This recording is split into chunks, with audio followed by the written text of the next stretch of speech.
Hey guys, I'm late. Not that kind of late. I apologize. I did not come out with my video yesterday. I have actually been sick for the last week and y'all did not need to see that mess. But today I am finally feeling better, on the mend, and I'm bringing you today's video a day late. Again, I apologize. If this is your first time here, my name is Britta and I am a transformational life coach.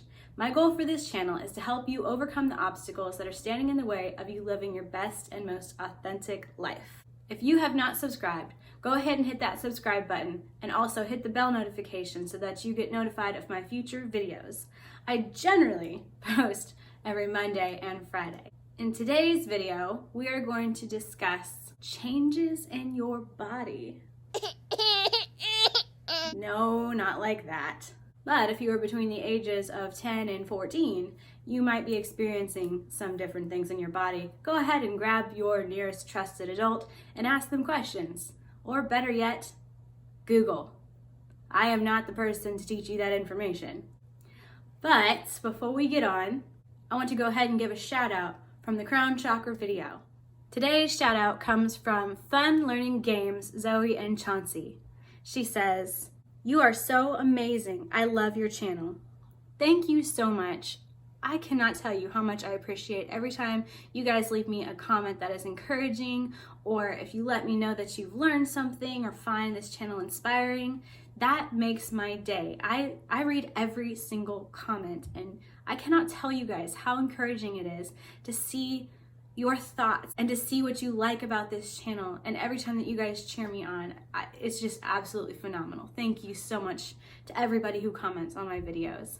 If you would like to see a comment of yours shouted out in my next video, go ahead and comment below something that you enjoyed about this video. And also don't forget to give it a thumbs up and share this video with somebody that needs to hear this message today. So if I'm not talking about biological changes in our bodies, what am I talking about? Well, go on a journey with me for a moment and think back to when you were 5 or 6 years old and you thought about your future and you thought about everything that you could be and you thought about all the world around you. What were some of the thoughts or emotions that you experienced when you were thinking about these things? Generally, it's one of 4 things. The first one is happiness. The second one is excitement. The third one is confidence. And the fourth one could be nothing. When we're kids and we think about the future and we think about what we want to be, we think about people in the world and we think about the world itself, we have happiness and we have so much joy to give and experience. We are excited. We think about all the things that we can do when we are big and we have no limits. We believe that when we are just tall enough or big enough or old enough, that there's nothing that will stop us and nothing that will hold us back. And the third one, that confidence. Man, when I was a kid, I literally thought that I was going to be a singer. Try to convince me that I was not going to be a singer. Sorry, Dad. I really believed I was going to be a singer someday. But that's the confidence part. There was no other option. I didn't even want to entertain another thought because I truly believed I was going to be a singer and it was going to be great. I didn't think about all the sacrifice that was going to have to go into it. I didn't think about the travel. I didn't think about all these other things that were going to go into it. I was going to be a singer and you couldn't tell me anything else. Again, sorry, Dad. And then the other thing too is, you might not think anything when you're a kid and you're thinking about your future, or you're thinking about the world or people. Because sometimes you're just too busy being in your own little world. Like, oh, there's a butterfly. Oh, there goes a bird. Oh, look, it's a squirrel. La la la. And you're just completely oblivious. And that's beautiful. I love it when kids are in their own little world of make-believe and pretend. And you're just completely, literally oblivious of the world going on around you. So then what happens when we get big? When we get older? What happens to our limitless possibilities? I'll tell you the things that we were not thinking when we were kids. We were not thinking or experiencing anxiety. We were not thinking or experiencing fear. We were not thinking or experiencing imposter syndrome. We didn't even know what that meant. And we were not thinking or experiencing self-deprecation. So many times I've seen people make humor and put themselves down because at some point they made an agreement, either that it was an expectation for them to be humble, and to be humble, we have to hate ourselves. We have to put ourselves down so that we're not offending anyone, because we're putting ourselves on the same level as this person here next to me who thinks that they are this lower level when they're really not. We make fun of ourselves to mask our insecurities. We make fun of ourselves so that we're the first one to call out our perceived flaws so nobody else has to point it out to us. What happened? Well, what if it's not supposed to be that way? What if it's not supposed to be you start out life with joy and enthusiasm and excitement, only to be crushed down and put in your place? Doesn't it make more sense that the two are supposed to be married? That the enthusiasm and excitement that you have as a kid is supposed to marry the experiences and wisdom that you gain as you grow. So what holds us back? Well, for some people, it's things that they experience as a child, childhood trauma. For others, it might be experiences that put them down in their preteen or their teenage years. And then for the sad few others, it's when they go out into the real world and they enter the workforce, and that vibrant light that they have slowly begins to fade. Does that seem like it's the way it's supposed to be? Look at any wise person that you know or that you know of. When you look at them or you hear them, do you think, oh my gosh, they're so full of fear and anxiety, they've got it right? No. Why do we search for the masters? Why do we search for the preachers?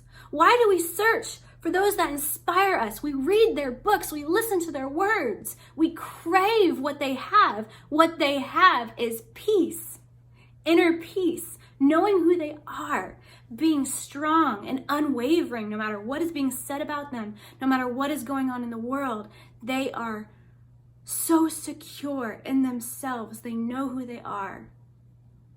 And we crave that.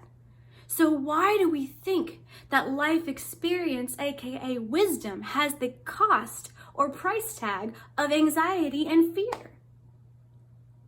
Does that sound right? Does that feel right? Or is it more right that the opposite is true? And that the experience that we have, whether we call them successes or whether we call them failures, whether we call them mistakes, or whether we just call them experiences, because that's all they are. You are not a victim. No. These are experiences that we can gain and learn things from. But we don't use those to justify oppression. We don't use those to justify fear or anxiety.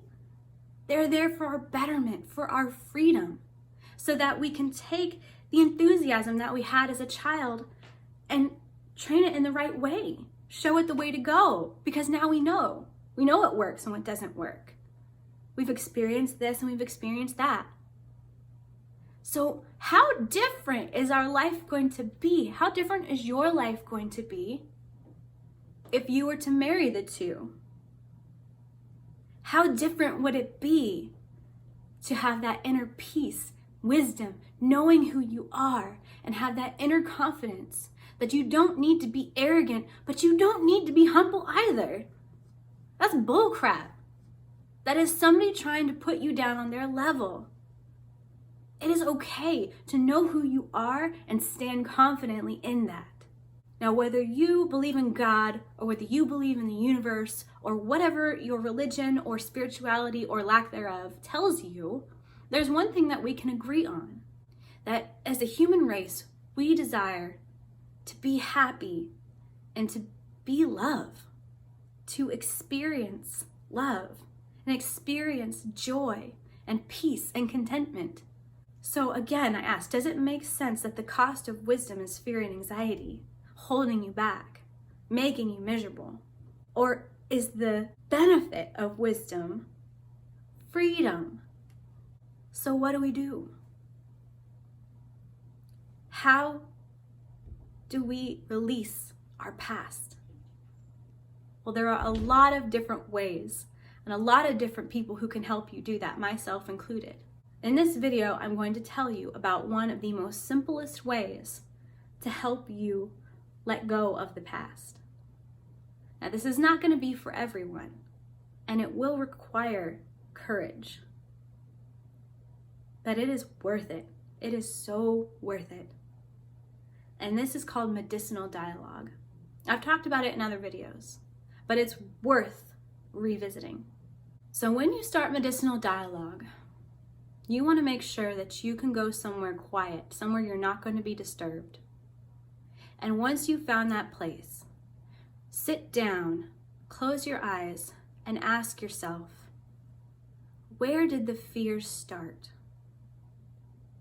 And as you sit with that, allow your mind to take you back to that point where the fear started. As I said, this will require you to be brave, but trust yourself and the wisdom that you've gained over the years through your experiences. Once you get that memory, allow your mind to play out the memory entirely from start to finish. Don't try to push it away. Don't try to rebury it. You're simply going to observe it just like a movie. A lot of the times, the reason that we're still stuck on these things is because we have emotion attached to those memories that was never fully felt or expressed. Maybe it wasn't safe in the moment. Maybe you didn't understand it, so you weren't able to fully express or feel that emotion. Once you've rewatched that memory like a movie, allow yourself to feel any emotion that is still tied to that. This is why you want to allow yourself to feel it, because once you feel it, it moves through you and then can be released. That's how you let go. That's how you surrender.